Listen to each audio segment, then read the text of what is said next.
കലോത്സവത്തിൽ അഴിമതി ആരോപിച്ച് തിരുവനന്തപുരത്ത് വിദ്യാർത്ഥിനികളുടെ പ്രതിഷേധം.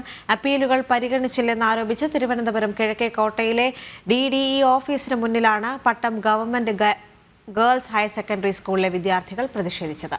അനുകൂല നടപടി ഉണ്ടായില്ലെങ്കിൽ സംസ്ഥാന കലോത്സവം ബഹിഷ്കരിക്കുമെന്നും വിദ്യാർത്ഥിനികൾ പറഞ്ഞു.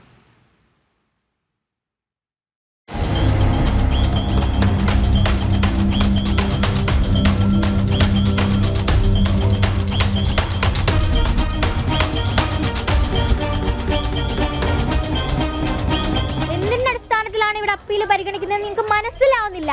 5 കുറ്റിപ്പടിയാണ് ഇവിടെ നിന്ന് പോകുന്നത്. ഒരു കുട്ടിയുടെ 5 ഐറ്റത്തിന് അപ്പീൽ, ഒരു സ്കൂളിന്റെ 5 ഐറ്റം. കലോത്സവങ്ങളിൽ നിന്നും മനഃപൂർവ്വം പട്ടം ഗവൺമെന്റ് ഗേൾസ് ഹയർ സെക്കൻഡറി സ്കൂളിനെ ഒഴിവാക്കുന്നു എന്നാരോപിച്ചാണ് വിദ്യാർത്ഥിനികൾ DDE ഓഫീസിന് മുന്നിൽ പ്രതിഷേധിച്ചത്. തങ്ങൾ നൽകുന്ന അപ്പീലുകൾ പരിഗണിക്കുന്നില്ല, സ്വകാര്യ വിദ്യാലയങ്ങളോട് പ്രത്യേക പരിഗണന കാണിക്കുന്നുവെന്നും വിദ്യാർത്ഥികൾ പരാതിപ്പെട്ടു. ദർശന സ്കൂളിന്റെ 5 അപ്പീൽ, കോട്ടൺ ഹിൽ സ്കൂളിന്റെ 4 അപ്പീൽ, ഹോളി ഏഞ്ചൽസിന്റെ 2 അപ്പീൽ, ഇതുപോലെ പ്രൈവറ്റ് സ്കൂളുകൾക്ക് വേണ്ടിയാണ് ഇവിടെ കലോത്സവം നടക്കുന്നത്. തുടർന്ന് കുട്ടികൾ DDEയുമായി ചർച്ച നടത്തി.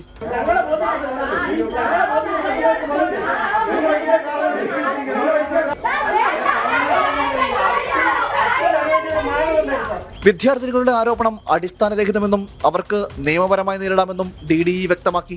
ഞാൻ പറഞ്ഞ വ്യവസ്ഥാപിത മാർഗങ്ങൾ ഉപയോഗിക്കാം, അതിന് അവർക്ക് അതിന്റെ ഗൗരവം അറിയാം. പിള്ളേർ സംസാരിക്കും, അവരൊരു വൈകാരികമായിട്ട് പറയുമ്പോൾ അവരോട് സംസാരിക്കുന്നത്. മറ്റു സ്കൂളുകൾക്ക് നോ ഗ്രേഡ് കിട്ടിയ ഐറ്റത്തിന് പോലും അപ്പീൽ കിട്ടിയപ്പോൾ തങ്ങൾക്ക് അതിന് അനുമതി നൽകിയില്ലെന്നും വിദ്യാർത്ഥികൾ പരാതിപ്പെട്ടു. വിഷയത്തിൽ അനുകൂല നടപടി ഉണ്ടായില്ലെങ്കിൽ പട്ടം ഗേൾസ് ഹയർ സെക്കൻഡറി സ്കൂൾ സംസ്ഥാന കലോത്സവം ബഹിഷ്കരിക്കുമെന്നും വിദ്യാർത്ഥികൾ പറഞ്ഞു. ജനം, തിരുവനന്തപുരം.